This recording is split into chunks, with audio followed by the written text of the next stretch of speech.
Hey guys, welcome back. So today we're going to go over a few issues and a few quick, easy, costless fixes. So these fixes will not cost you a penny and will make a massive difference.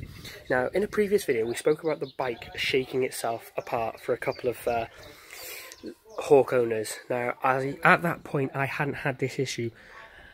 And then I had the issue straight after I did that video. So what's happening for me is, as you see here, we're missing the front. Very scary looking, but we can get around that. And what's happening is this bulbs here, these two big bad boys, were shaking loose. Nice sound effects there. Look at that.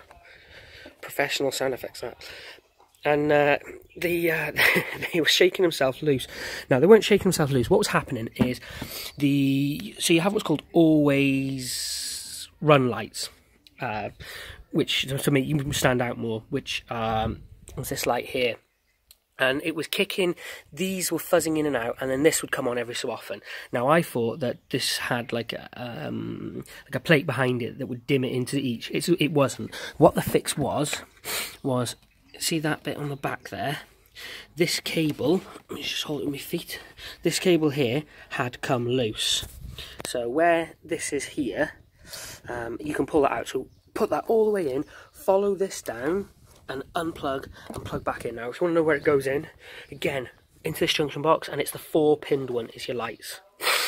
And unplug that, plug it back in, beautiful. I say push that all the way in. Now, one of the things that actually made me want to take this off isn't, well, it was to fix my light bulb, but was also, I don't know if anyone else had it, but here on the bulb, on the corners, let's find a better corner. So this corner here, I've actually got like an abrasion, and I was getting like a white residue.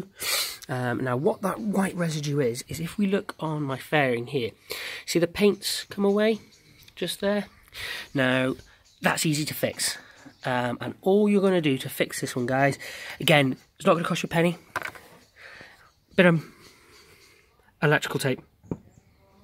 Okay? Bit of electrical tape, just on there. And then that's going to stop the rubbing. And what it is it's the vibrations coming through this, coming through the fairing and rubbing through on there. Now, the other one causes vibrations. Now, Lexmoto do know about this, and it's here. You'll see here, if you hold the camera, there we go. There's a slight abrasion there. If I push that, if I rub that, there you go. There's a slight abrasion there, and that's actually gone down 2 or 3 layers of paint, and I'm touching the tank. And I've got another one here, and I've got another 2 on this side here. Now, easy way to fix it. Bit of black tape. You can get proper stuff to treat it, or I heard some people putting nail varnish on it. Nail varnish, I don't know what that would do to your paint. Electrical tape, it's fine. Remember, my seat's on this, so you're not going to physically see what's under here. Okay, so if you want to put silly stickers, go for it. No one's going to see it. But it's a nice, cheap, cost-effective way that you can stop that from getting worse. And, you know, slapping a bit of tape on every 300 miles, not a problem. The bulb, as I say, run that cable in, unplug, replug. Now, when you're taking the front off, I'll be honest with you, again, I wasn't sure how to take the front off. Taking the front off isn't that hard. You've got the wing mirrors, which I've tightened up as well by removing this little, I'll show you. It's easier. That little bit of plastic, tighten that up as hard as you can, and just make sure there's a bit of wiggle room so you can still manoeuvre it. Wing mirrors into these, one on either side, 2 screws, nice and easy. You don't need to touch anything in here, you don't need to touch any of these bolts in here. You literally, on the fairing, on both sides, you've got one on the fairing. You've then got the 3 sides, there should be 3 in your panel, or is it 4? Let me just have a look. Where's my panel? It's over there. So yeah, you've got 3, you've got 1 there, sorry, you've got 1 there, you have 1 about there, and 1 up here. Goes in there, nice and easy. Take 3 actual screws from that off the bottom, and that will then show you another screw. Unscrew 1 from the bottom, job done. and it pulls away. The only thing is, just make sure that you've got wiggle room, like I've got there, to pull this, because this holds the front fairing in place, so you need to be able to pull that out. I am going to go through a video a lot of you have been asking on fault finding. Easiest way to find faults and electrical faults. I have also had to tighten up my chain, as I've not gone back to get it serviced. As the guy I've told you about, I've had a lot of issues, so I've just found it easier to learn how to take the motorbike apart and do it myself.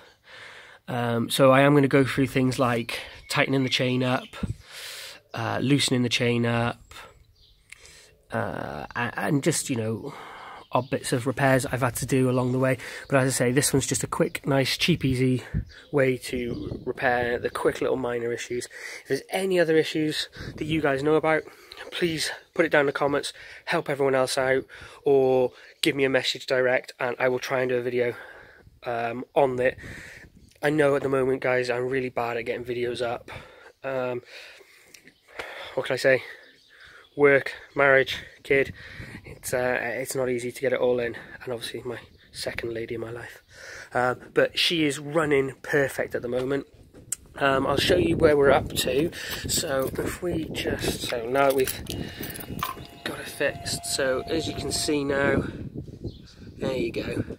We've got a fair bit of mileage on her now. She's running nicely, and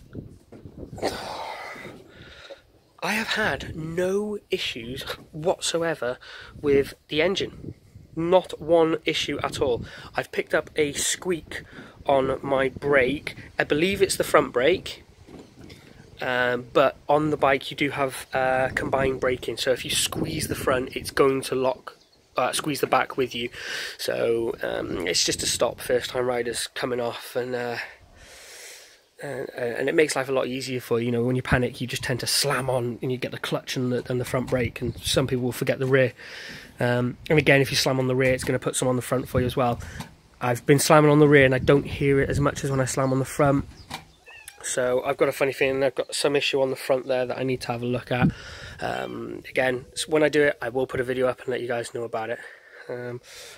And I don't know what you guys think, but side comment, that front I think actually looks quite nice. And I tell you what they should have done, looking at that, it's just had a big old school circle beam here, you know, like a big old main beam, 2 indicators, and like a sort of skeleton framing. I'm actually thinking I may be able to do it myself, but I'll have a look. If I do go ahead and buy the next toy that I'm looking at, I might keep this and just really start doing some tinkering with it, because the shell on it, and it's quite solid. The engine is perfect. The engine hasn't given me any faults at all. It's all electrical, so if I can strip that back and do it myself, then yeah, it might be something I'm interested in. Anyway, any other questions, guys, comment below, help each other out, and I'll see you next time. Bye.